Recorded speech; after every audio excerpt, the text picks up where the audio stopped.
People के वृक्ष के लिए पूजनीय होगा। जो भी शनिवार के दिन पीपल के वृक्ष की पूजन करेगा, दूध चढ़ाएगा या मिष्ठान का भोग लगाएगा, लक्ष्मी और नारायण उसके घर में प्रवेश कर जाएगा।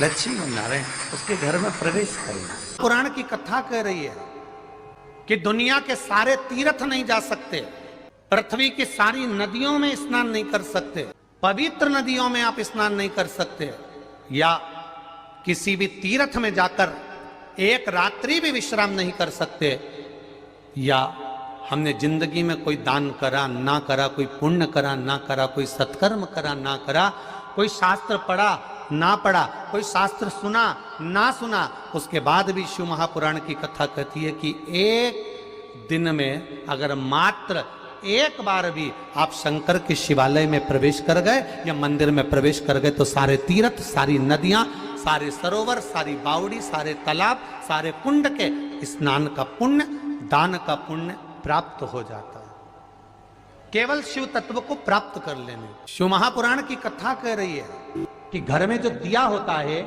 वो दीपक भी कोई साधारण नहीं होता, उस दीपक की भी महत्वता है, उस दीपक का भी वर्णन है। महाराज एक बात और बहुत अच्छे से सुनिएगा, शायद आपकी जिंदगी को सवार हो, शायद आपके जीवन को सवार हो। मेरी जीजियों, मेरे जीजाओं, मेरी बेटियों, बेटाओं, कभी मौका लगे शंकर भगवान के शिवलिंग के पास में आप बैठे हैं, यहां तक शास्त्र कहता है कि घर में अगर किसी को बहुत तेज बुखार आ गया है, बहुत तेज बुखार, और बच्चा उस बुखार में तप रहा है, बहुत तप रहा है, महाराज तुम जिस दिए में भगवान की आरती उतारते हो, जिस दिए से तुम भगवान की पूजन करते हो, कभी मौका लगा और आप पूजन करने के लिए गए,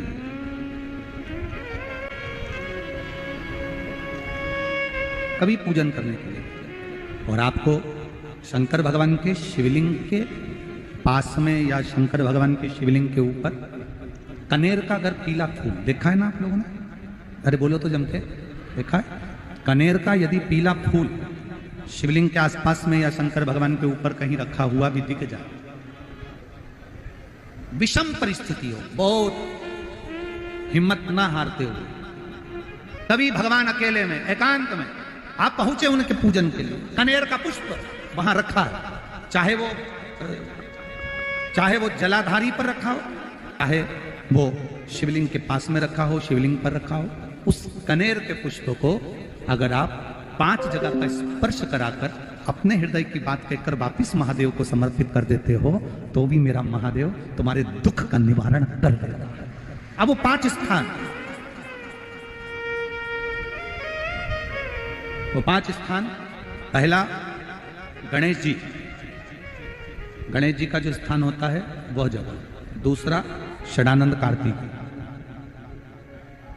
तीसरा अशोक सुंदरी वाला स्थान, चौथा जलाधारी जो ऊपर से बूंद बूंद जल नीचे गिरा रही है, जया, विषहरा, शामली बारी, दौतली, देव, शंकर जी की 5 बेटियों का, और 5वें नंबर का है शंकर भगवान के, जो कैसे वर्णन किया जाए, त्रिशूल के 3 भाग होते हैं।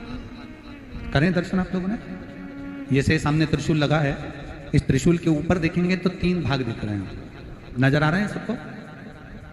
त्रिशूल का जो 3 भाग होता है, उस 3 भाग का जहां ज्वाइंट होता है, जहां मिलता है, एक जगह पर देखो तीनों भाग एक जगह पर मिले हुए, 3 भाग का जहां मिलन होता है, 5वां स्थान, ये 5वां स्थान, यहां पर स्पर्श कराकर शिवलिंग पर अपनी कामना कर कर श्री शिवाय नमस्तुभ्यम कहकर बाबा से अपने मन की बात कहकर जो समर्पित कर देता है, हम 3 महीना भी नहीं कहेंगे, हम तो कहेंगे अगर ज्यादा दुख है 3 दिन इंतजार करना, मेरा बाबा उस दुख को मिटाएगा। 3 महीना बहुत दूर, पर करना है दिल से। और कई तरह के दीपक होते हैं, दीपक का भी विधान वर्णन किया गया, उस दिए का भी वर्णन किया गया। यहां तक शास्त्र कहता है कि घर में अगर किसी को बहुत तेज बुखार आ गया है, बहुत तेज बुखार, और बच्चा उस बुखार में तप रहा है, बहुत तप रहा है, महाराज तुम जिस दिए में भगवान की आरती उतारते हो, जिस दिए से तुम भगवान की पूजन करते हो, उस दिए की बत्ती को नीचे डाल दीजिए और उस दिए को पानी की बाल्टी में धो दीजिए। कौन सी बाल्टी में? जिस बाल्टी के पानी से आप बच्चे को स्नान करा सको। मारा केवल भगवान पर से ले जाकर, पास में से ले जाकर उस बाल्टी में थोड़ी देर डाल दो और उस बाल्टी के पानी से उस बच्चे को स्नान करा दीजिए। 15 से 20 मिनट, आधा घंटा लगेगा बच्चे का। बड़ी बेचैन दिख रही हो तुम, क्या बात है? पार्वती जी कहती है देवव्रत, कश्मीर प्रदेश का एक भक्त देवव्रत बेलपत्री के वृक्ष के नीचे बैठकर आपका मंत्र जाप कर रहा। मैं आपको जगाना नहीं चाहती थी, पर बेलपत्री के वृक्ष के नीचे लक्ष्मी झाड़ू लगाती है, सरस्वती वीणा बजाती है, इंद्राणी उस बेलपत्री के वृक्ष के नीचे जल का सींचन करती है, 33 कोटि देवी देवता उस बेलपत्री के वृक्ष की जड़ में विराजमान होते हैं।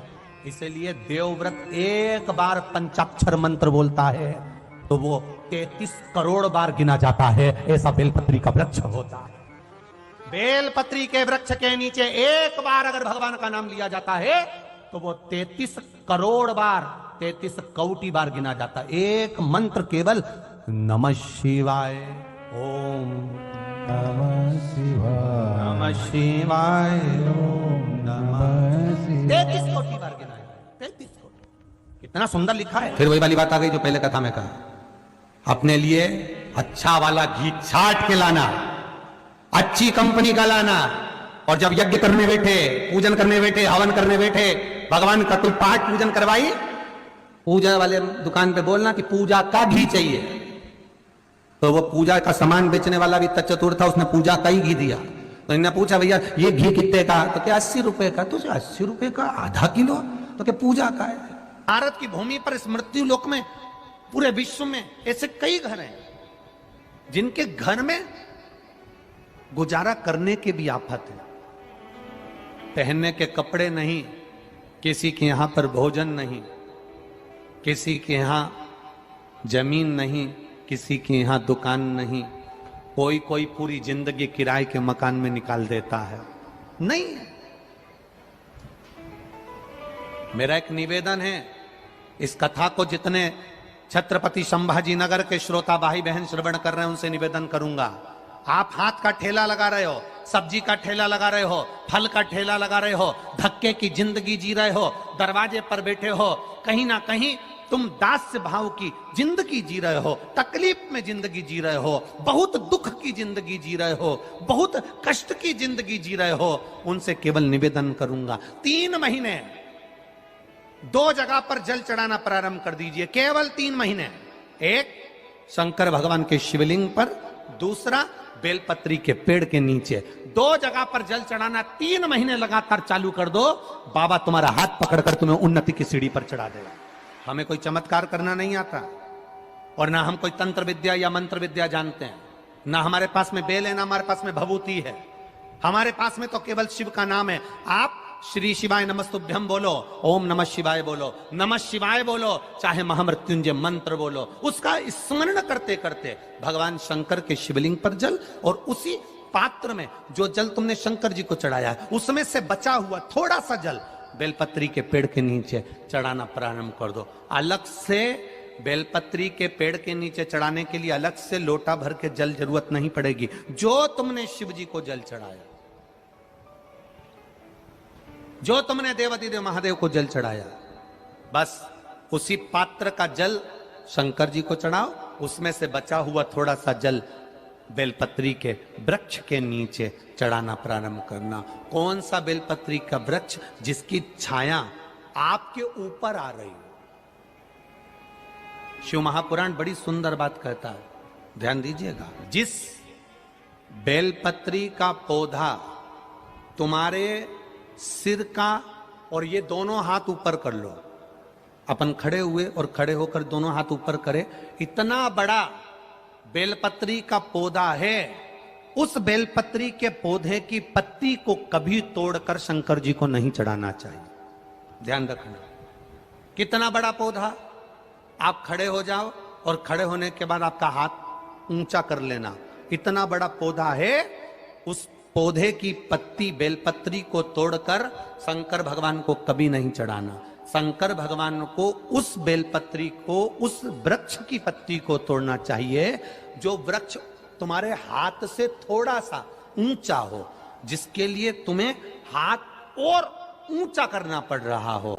जैसे एक बच्चा अपनी मां की गोद में बैठने के लिए दोनों हाथों से उचकता है, आवाज लगाता है, उचकता है, आवाज लगाता है, हाथ ऊपर करता है, तो मां उस बच्चे को गोदी में ले लेती है। उसी तरह उस बेलपत्री के वृक्ष की पत्ती तोड़ना चाहिए जिसने थोड़ी उन्नति कर ली हो, जो थोड़ा ऊंचा हो गया हो। तुम उसको पाने का प्रयास करो तो भगवान भी तुम्हें अपनी गोदी में ले ले। ऐसे वृक्ष की पत्ती तोड़।